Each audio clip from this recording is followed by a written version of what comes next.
On a souvent parlé de Cardano comme un géant au pied d'argile. Quand on dit géant au pied d'argile, ça veut dire qu'une crypto-monnaie qui a de plein potentiel, mais ne performe pas tel qu'on espère. C'est un peu le cas de Cardano. Mais je pense qu'il y a beaucoup de personnes qui entendent simplement parler du mot Cardano, mais qui ne savent pas réellement ce qu'il y a derrière Cardano. Donc plusieurs personnes se disent qu'il n'y a rien qui a déjà été fait dans l'écosystème de Cardano.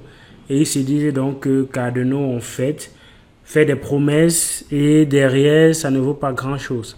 Mais je vais partager avec toi aujourd'hui l'écosystème de Cardano et en particulier une crypto-monnaie qui arrive très prochainement dont tu pourras mettre dans ton radar.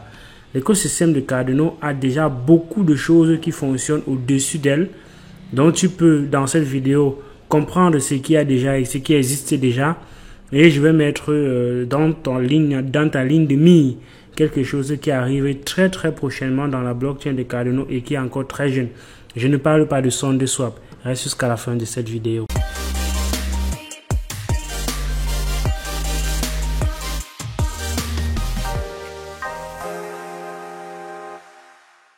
Salut, moi c'est Visconjo. Bienvenue sur la chaîne. Ici on parle majoritairement de crypto-monnaies.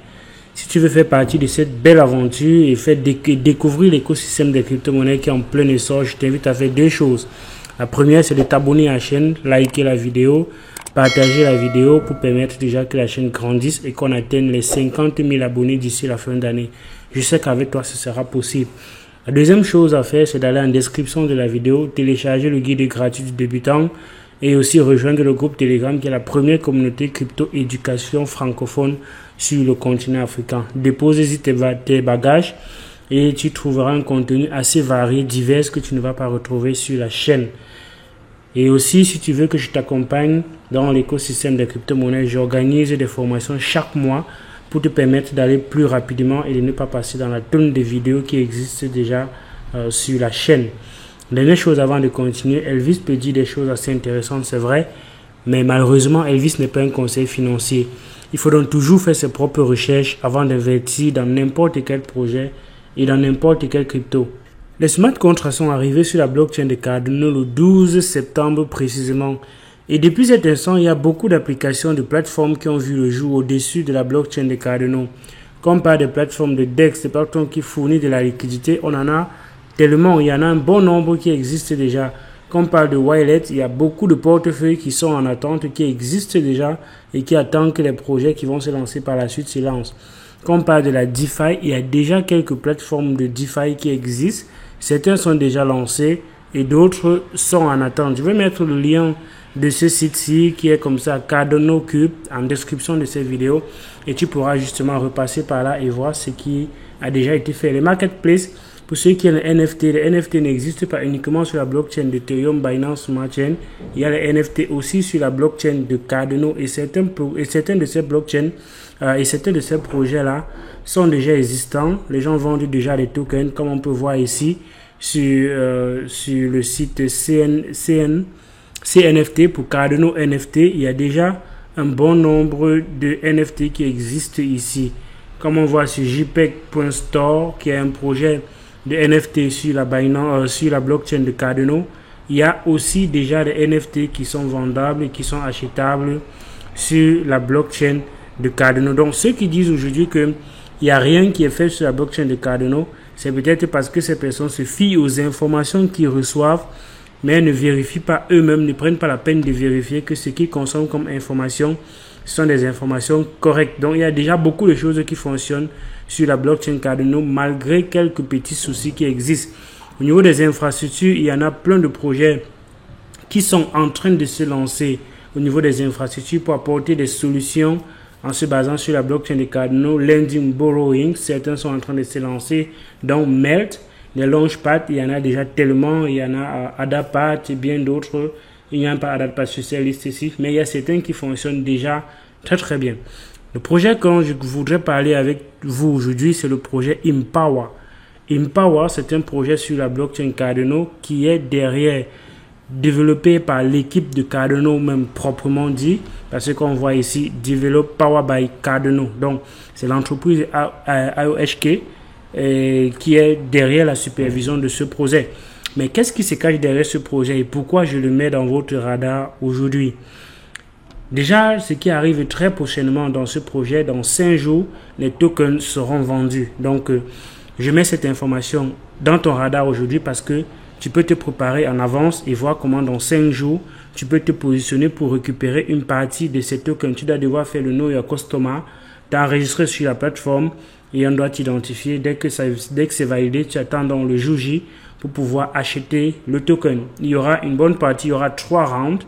On est encore en vente privée, ce n'est pas vraiment vente publique. Il y aura 3 rounds où il y aura un maximum de 1000 M par personne qui seront achetés. Donc, tu peux participer à ces différents 3 rounds-là. Mais qu'est-ce qu'il y a derrière le projet Empower? Empower, c'est une plateforme qui voudrait construire les immeubles sur le continent africain, les mettre en location et cela, l'économie derrière qui finance la construction de ces bâtiments-là est fait par la finance décentralisée.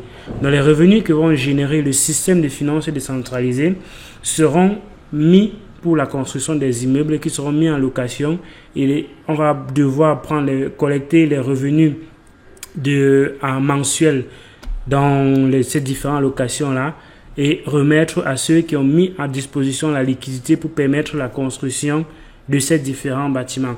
Donc aujourd'hui, on peut se poser la question, comment réellement ce système va fonctionner?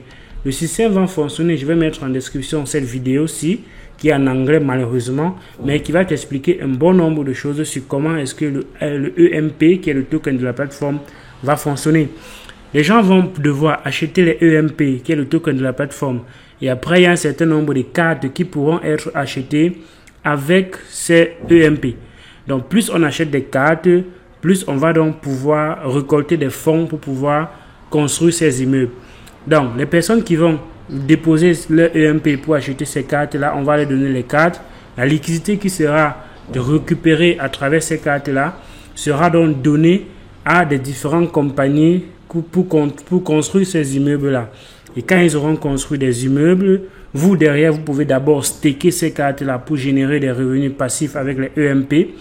Pour déjà essayer d'avoir des revenus sur ce que vous avez déposé. Ça, c'est la première façon. La deuxième façon, c'est qu'une fois que la maison sera construite, on aura 2 possibilités. Soit on peut vendre, comme on peut mettre en location. Si on met en location, il y a des gestionnaires qui vont collecter les fonds et envoyer ça dans le smart contract à chaque fin du mois. Et quand on va envoyer dans le smart contract à chaque fin du mois, on va convertir cela à EMP.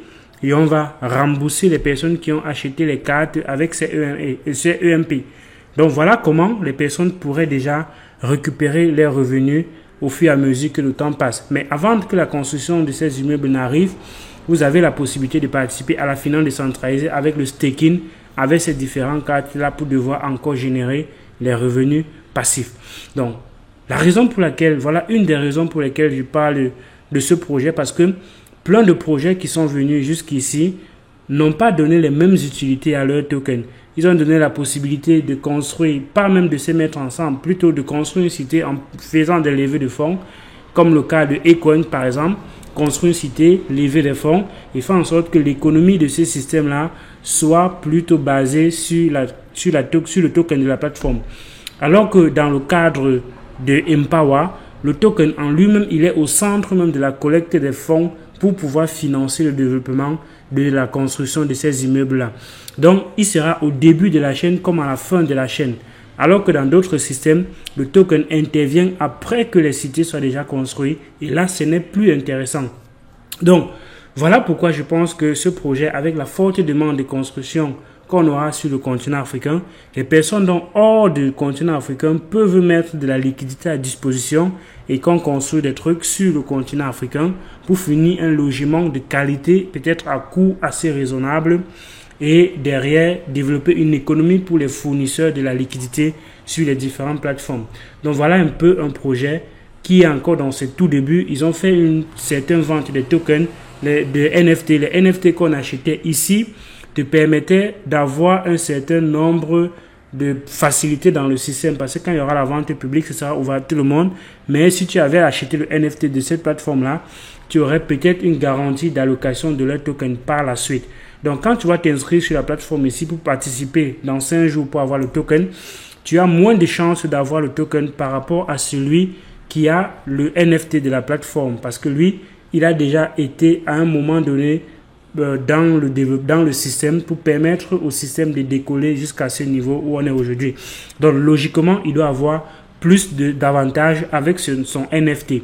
Donc, quand tu vas arriver dans le process, tu vas avoir un endroit où on va te demander si tu as le NFT. Si tu as le NFT, tant mieux. Si tu ne l'as pas, tu peux toujours t'enregistrer en espérant derrière que tu pourras récupérer une partie de ce token.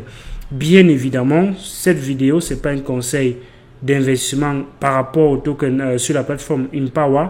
Je te partage une plateforme qui est à mon sens toute nouvelle et qui a derrière de gros potentiels vu que l'écosystème de Cardano est en train de grandir et il y a donc beaucoup de traction. Cardano reste la première crypto-monnaie en tant que communauté. Il y a le plus de communautés.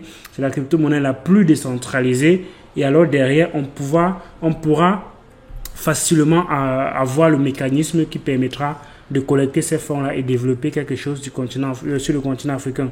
Je rappelle que Cardano a déjà fait des partenariats avec le gouvernement de l'Éthiopie et aujourd'hui, ils sont derrière le développement d'une telle plateforme. Vous me dites ce que vous pensez en commentaire. Est-ce qu'il faut forcément laisser ce tel projet-là, ce genre de projet sur le continent africain aux entreprises étrangères? Est-ce que les entreprises camerounaises ne peuvent pas faire les choses proprement, correctement? Les entreprises africaines, est-ce qu'ils ne peuvent pas faire les choses comme il se doit et gagner plutôt ce genre de marché? Bien évidemment, pour que ce genre de projet s'exécute, on va toujours communiquer avec les communautés, avec les dirigeants locaux, même avec les ingénieurs locaux pour devoir exécuter ces travaux, parfois, bon ou pas, parce que ça peut aussi venir de l'étranger. Mais sinon, dis-moi ce que tu penses en commentaire de cette vidéo.